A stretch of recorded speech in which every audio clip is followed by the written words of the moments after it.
మీ business ఏదైనా మీ ఊర్లో promotion చేయాలంటే అది సుమన్ టీవీతోనే సాధ్యం. ఇప్పుడే సంప్రదించండి.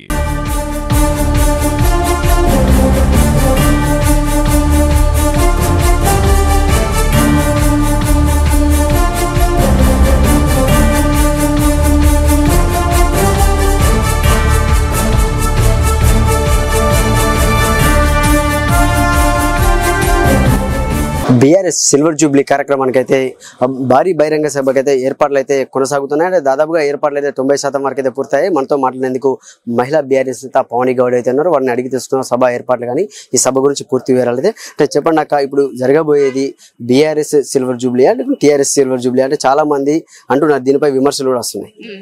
అంటే ఇవాళ రేపు అంటే కోళ్ల ఫారం ముందుకు వచ్చి తూకలుపినట్టు ఇట్లా డాన్సులు చేసినట్టుగా కొంతమంది వ్యాఖ్యలు ఎక్కువ అవుతున్నాయి.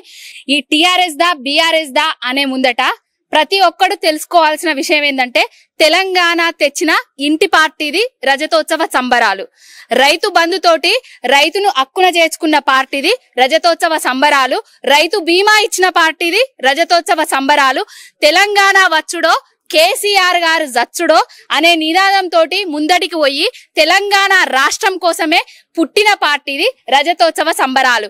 ఆయనే తెలంగాణ పోరాటం చేయకపోతే, ఆయనే తెలంగాణ ఉద్యమం కోసమే పోరాటం చేయకపోతే అసలు తెలంగాణ వచ్చేదా?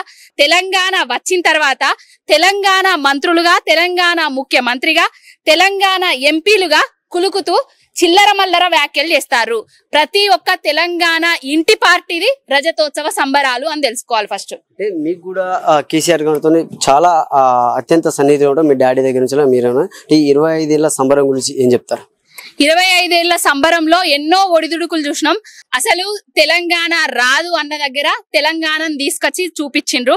అసలు తెలంగాణోడికి పాలన చెయ్యరాదు అన్న దగ్గరనే పాలన అంటే ఇది దేశంలోనే నెంబర్ 1 పాలన తీసుకొచ్చి చూపించిన పార్టీ బీఆర్ఎస్. కేసీఆర్ గారు ఏది చేసినా కూడా తెలంగాణ రాష్ట్రం కోసం, తెలంగాణ ప్రజల కోసం, తెలంగాణ అస్తిత్వం కోసం, తెలంగాణ అభివృద్ధి కోసమే చేసిండ్రు. ఇక ముందు కూడా తెలంగాణ అభివృద్ధి కోసమే చేయబోతున్నారు.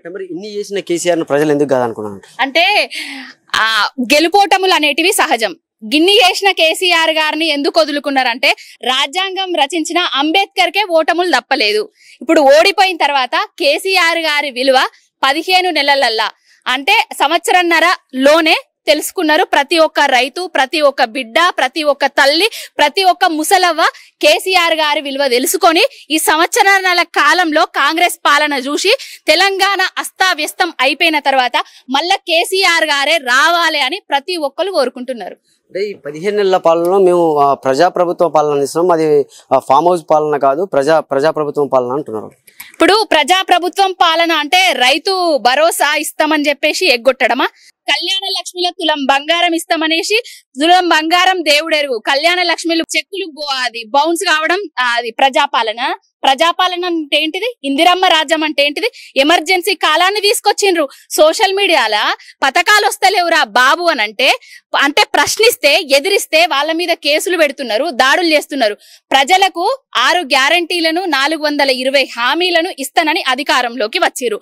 6 గ్యారంటీలు 420 హామీలు దేవుడెరుగు. ఇంకొక హామీని తీసుకొచ్చిర్రు, అరెస్టులు ఎగవేతల హామీలను తీసుకొచ్చి పోలీసుల రాజ్యాన్ని తీసుకొచ్చిర్రు తెలంగాణ రాష్ట్రంలో. 10 ఏళ్లల్లా ఎన్నడన్నా పంటలెండినాయా? 10 ఏళ్లల్లా ఎన్నడన్నా కరెంటు కోసం రోడ్లు రైతుల మీదకి వచ్చిండ్రా? 10 ఏళ్లల్లా ఎన్నడన్నా బిందెలు పట్టుకొని అమ్మ అక్కలు నీళ్ల కోసం కిలోమీటర్ల మేర నడిచిండ్రా? ఇవన్నీ కాదా? ఏది ప్రజాపాలన? ఎవరు ప్రజాపాలన? ఎవరి కోసం పాలిస్తున్నారు? వాళ్ళ కమిషన్ల కోసం, వాళ్ళ ఆస్తుల కోసం, వాళ్ళ పైసల కోసం పాలిస్తున్నారు తప్ప ఎవరు కూడా ఇంతవరకు కేసీఆర్ గారు పాలించినట్టుగా ఎవరు దేశంలోనే నెంబర్ 1 కేసీఆర్ గారి పాలన. ఈ సభ అంటే దేన్ని ఉద్దేశించి పెడుతున్నారు? అంటే దాదాపుగా కేసీఆర్ పెట్టిన సభల్లో ఏ ఒక్కటి కూడా ఇంతవరకు ఫెయిల్ కాలేదు. ఇది ఎట్లా ఉండబోతుంది? తినబోతు రుచులెందుకు? కేసీఆర్ గారు ఏది చేసినా కూడా తెలంగాణ కోసమే అని చెప్పిన కదా. దేన్ని ఉద్దేశించి పెట్టుతున్నారు, దేనికోసం పెడుతున్నారు అనేది తెలంగాణ రాష్ట్ర ప్రజలకు తెలుసు. ఆ కేసీఆర్ గారే చెప్తారు. ఇప్పుడు ఎన్ని లక్షల మంది రాబోతున్నారు? దాదాపుగా 10 లక్షల మంది వస్తారు, అంతకు మించి రావచ్చు. చూడొచ్చు పవన్ గౌడ్ గారు అయితే తెలంగాణలో అంటే ఇప్పుడు ప్రజాపాలన కాకుండా కూడా సోషల్ మీడియాలో ఎవరు పెట్టిన పోస్టులు పెట్టినా కూడా వాళ్ళ మీద కేసుల పాలన నడుస్తుందని కూడా వాళ్ళు చెప్తున్న పరిస్థితి ఉంది.